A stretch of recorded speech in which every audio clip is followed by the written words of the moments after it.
The pen trembled between my fingers as the paper slid across the table. My father didn't look at me. He only tapped the line where my name should go, his eyes fixed on the wood grain.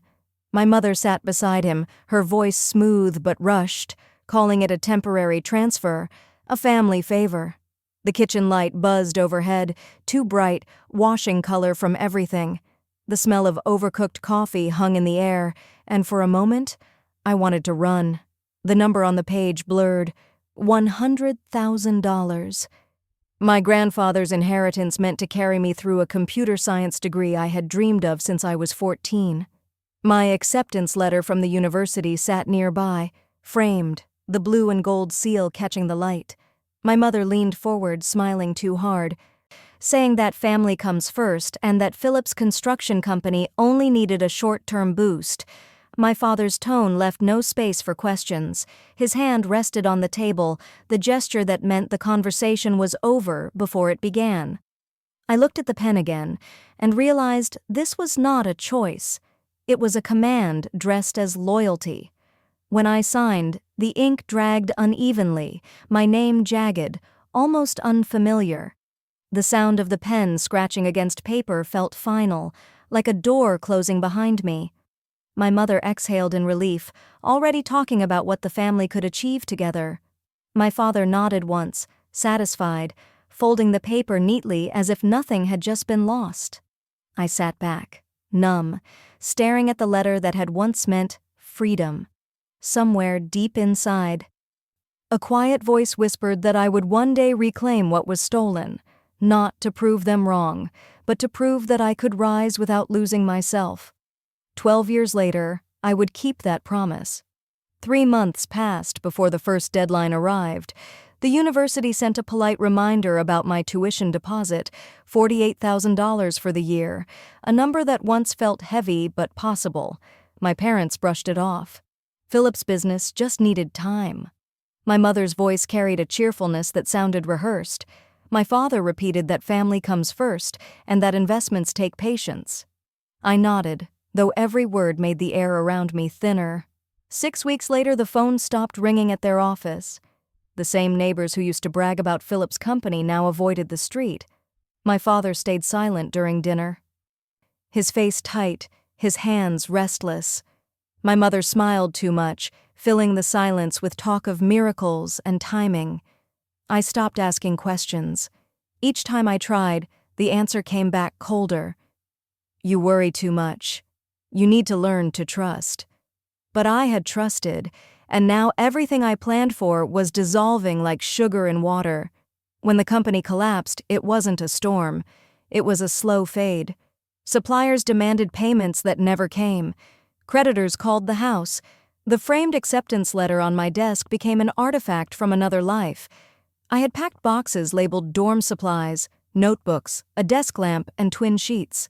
They sat untouched in the corner of my room, collecting dust while my future turned into someone else's bad investment.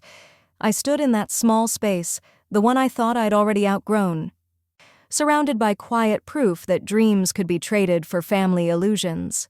My mother leaned against the doorway, her smile gone. We all make sacrifices, Olivia. Stop being dramatic. I looked at her and felt something inside me settle. I didn't make a sacrifice. You did. You just didn't ask first. Her eyes narrowed, but I was already gone in my mind, the last trace of trust slipping away like light before nightfall. I left home with $500, a duffel bag, and a used laptop that took 3 minutes to start. The bus ticket to the city cost $42. By the time I arrived, the sky had turned gray, and my wallet felt almost empty. I found a rented room that used to be a closet, barely wide enough for a mattress and a small desk. The rent was $400 a month, and the window didn't close all the way. Cold air slipped through at night, carrying the sound of neighbors arguing in languages I didn't understand. Community college tuition was $2,800 per semester. I worked 3 jobs to keep up. Mornings started at a diner where I poured coffee until my wrists hurt.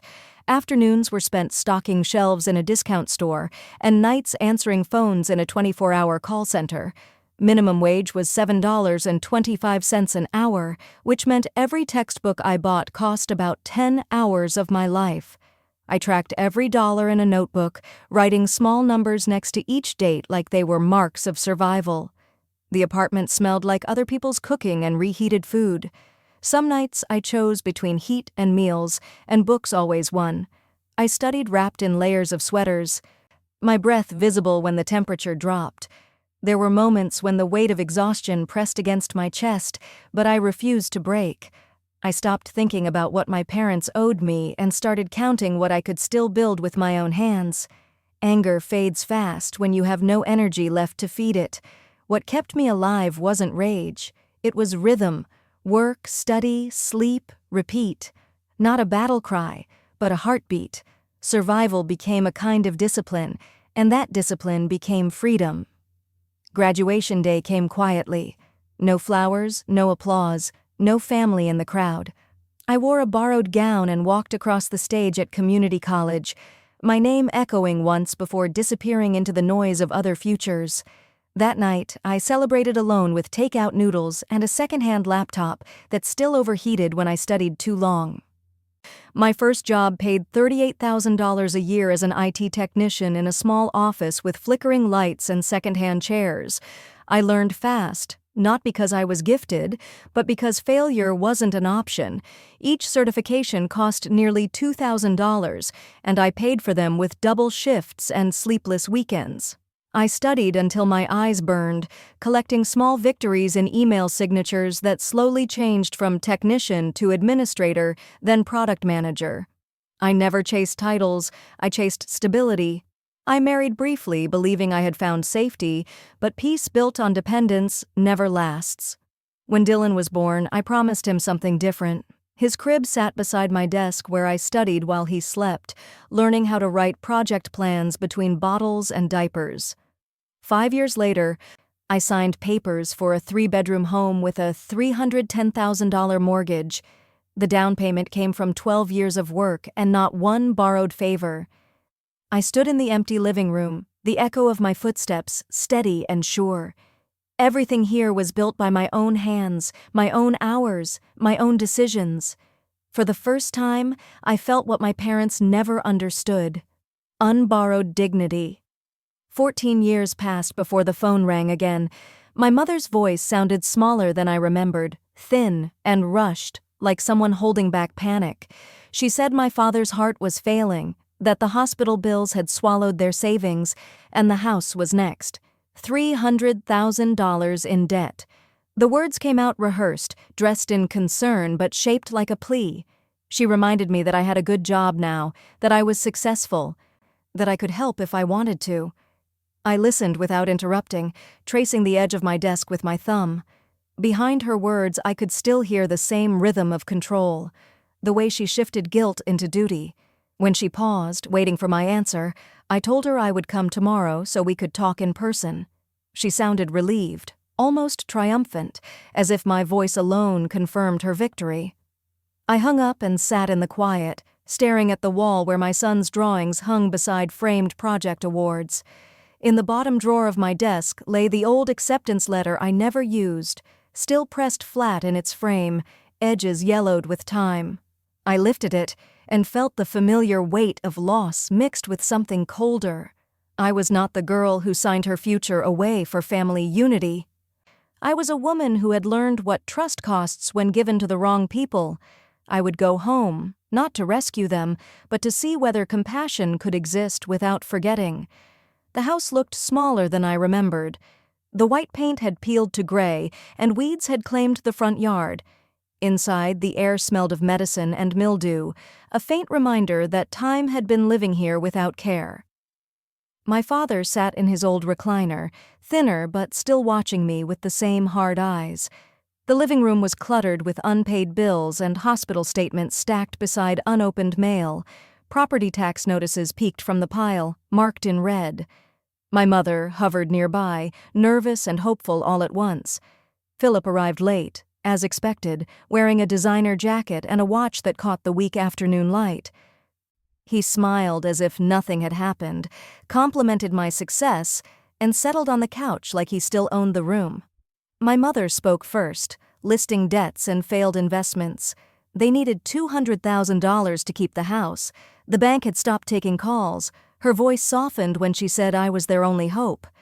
My father interrupted, reminding me of all they had done for me, how I owed them this small gesture after everything. I looked at them and felt the familiar chill of manipulation dressed as love. Raising a child isn't the same as protecting one. You gave me food and shelter, but you took everything that made it mean something. Philip laughed, saying I was still playing the victim, and my mother's expression hardened. She called me selfish, too focused on my own comfort to see my family suffering. Then she said something about Dylan, that he was just another freeloader learning from his mother. The room went silent. I stood, steady and calm, but something final had shifted inside me. I told her she would never speak about my son again. Her eyes flashed, but I no longer cared. That night, back in my hotel room, I opened my laptop and made 2 calls. One to my attorney, the other to my financial advisor. By morning, I had a plan. I spent the next week studying numbers instead of emotions. The bank confirmed what I already knew. Their mortgage balance stood at $245,000 with 3 months of unpaid interest. Using a portion of my savings and a long-term investment account I had built over the years, I bought the debt in full. The paperwork cost nearly $8,000 in legal fees. I signed every page slowly, steadying my hand, aware of the symmetry. Once, I had signed my inheritance away at this same age. Now, I was reclaiming the weight of my own name through precision and patience. That night, my mother's face appeared on my phone. Her tearful TikTok had already gone viral, viewed over 2 million times. In shaky lighting, she cried about her ungrateful daughter who refused to save her parents. Comments called me heartless.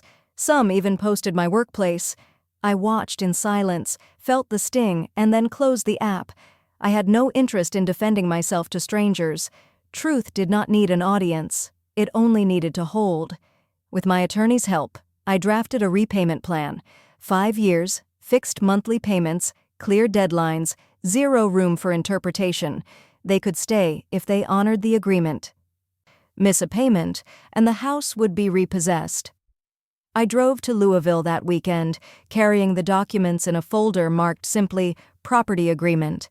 My parents sat across from me, at the same kitchen table, the same light. I explained the terms without raising my voice. When I told them I now owned their mortgage, the silence was heavy enough to feel on my skin. My father's jaw tightened. My mother's hands shook. Philip called me ruthless. I thanked him for his honesty and left the folder on the table. 2 months later, they missed the first payment, then the second. The eviction notice went out on a Tuesday. I didn't attend. The sheriff handled what the past had already decided. When I visited the house afterward, the rooms were empty except for torn curtains and a broken chair. I stood quietly in the doorway, not angry, not proud, just still. Justice, I realized, doesn't need noise, it only needs to be done. I rented the house to a young couple with a newborn. Their rent was $1,400 a month, and every payment went straight into Dylan's college fund. The same walls that once echoed with silence now carried the sound of new beginnings. I kept the old key on my desk as a reminder that what was taken can be rebuilt with patience and discipline. The past didn't need to be erased. It only needed to be rewritten in better hands. Each spring, Dylan and I visited the small garden behind our home. We planted marigolds together, bright orange against the soil. He liked to pat the earth flat with his palms, while I told him stories about perseverance. When he asked if we would ever see my parents again, I told him some people can't give what they don't have. Love, respect, honesty, those things must grow from within, or they don't grow at all. He nodded in that quiet way children understand more than words. 3 years later, a letter arrived from Philip. His new business had failed, and he needed help. I looked at the envelope for a long time, then placed it back in the mailbox marked Return to Sender. It didn't feel cruel. It felt complete. I had already given enough. Sometimes I drive past the Louisville house when visiting family friends. The marigolds bloom there too, and I think of what they represent. Justice isn't about winning, it's about standing tall without hate.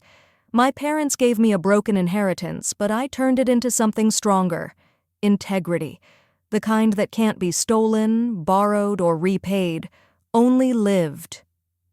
If you've ever had to rebuild your life from the ground up, you know how hard it is to stay true to yourself when everything feels broken. Maybe you've faced betrayal or carried the weight of doing the right thing when no one was watching. I'd like to hear your story. Share it in the comments below, not for attention, but because someone out there might need to know they're not alone. And if stories like this speak to you, stay connected with us.